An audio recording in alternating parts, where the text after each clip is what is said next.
شہزاد چودھری صاحب، اسحاق ڈار صاحب وطن واپس آ رہے، معیشت مستحکم ہوگی یا پھر پاکستان مسلم لیگ نون کو آپ اس کا سیاسی نقصان ہوتا دیکھ رہے ہیں؟ میرا خیال ہے نہ نقصان ہوگا، فائدہ ہو سکتا ہے ان کے آنے کا، لیکن اس کا تعلق معیشت سے نہیں ہوگا۔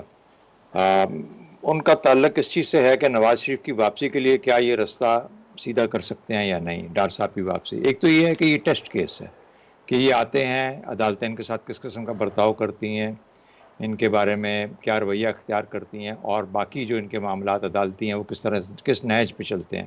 گو کہ اس میں بھی کافی حد تک ان کو ایشورنس ہے کہ وہ اگر آئیں گے اور تو عدالتیں ان کو ریمانڈ وغیرہ کا جو سلسلہ تھا یا جو ان کو کسٹڈی میں لینے کا تھا وہ تو فی الحال انہوں نے 7 دن کے لیے معطل کیا ہے، لیکن اس کے بعد کے معاملات کے ساتھ طے ہوتے ہیں۔ وہ ڈٹرمن کرے گا کہ نواز شریف صاحب کی واپسی کتنی سہل ہو سکتی ہے، اور اگر سہل ہو سکتی ہے تو ڈار صاحب کی واپسی نے اپنا مقصد حاصل کر لیا ہوگا۔ اب معیشت کی بات کر لیتے ہیں۔ معیشت کے لیے تو دیکھیے چیلنجز بڑے سامنے پڑے ہیں۔ مفتاح اسماعیل ہو، حفیظ شیخ ہوں، یا ڈار صاحب ہوں، یا ہمارے حفیظ پاشا صاحب ہوں جو ایک بہت لائق پائق اکانومسٹ ہیں، کہ یہ کہ ایک انفراسٹرکچر کی ریسٹوریشن جو ہے سیلاب کی تباہی کے بعد کب تک اور کیسے اور کس طرح ممکن ہو پائے گی، اس میں قرض لینے میں یا قرض لینے میں مذائقہ نہیں ہے، لیکن لوگوں کے آگے ہاتھ پھیلانے سے اس کا حل نہیں ہوگا۔ 3.5 کروڑ لوگ جو کہ گھروں سے بے گھر ہو چکے ہیں ان کو کس طریقے سے دوبارہ سیٹل کیا جائے گا۔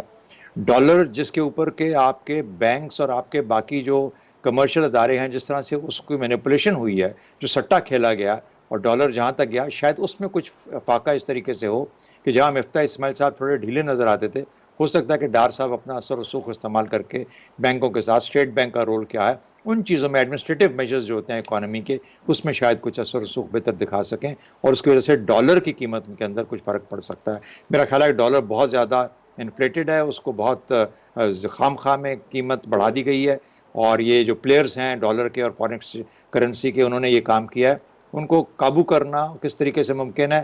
مفتاح اسماعیل صاحب ایک وہ بھی بہت لائق آدمی ہے، سمجھدار آدمی ہے، لیکن شاید اتنے سخت گیر نہیں ہیں جتنے کہ یہ لوگ اپنے اثر و رسوخ کی وجہ سے ہو سکتے ہیں۔ تو یہ ممکن ہے جو کہ معیشت کے اندر ایک ہلکا سا تاثر آپ کو، آپ کے قرض اوور آل جب ڈالر کی قیمت کم ہوگی تو شاید مہنگائی میں ہلکا سا فرق پڑے، اور ساتھ ہی ساتھ باقی چیزیں جو ہیں۔ لیکن دیکھیے دنیا کے معاملات اس وقت کسی اور نہج پہ چل رہے ہیں۔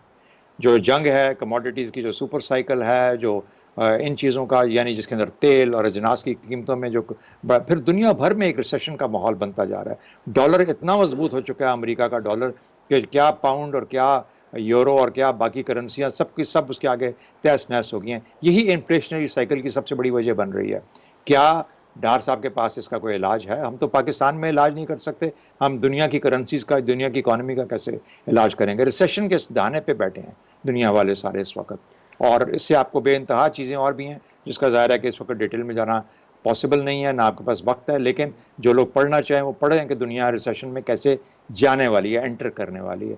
تو جب یہ ایسا معاملات ہوں تو پھر ڈار صاحب پروڈکشن اور گروتھ کیسے کریں گے، یہ ایک بہت بڑا سوالیہ نشان ہے۔ مجھے لگتا ہے کہ ان کا بڑا مقصد آنے کا ایک سیاسی فائدہ ہے جو کہ پی ایم ایل این کو ہو سکتا ہے۔ رائٹ۔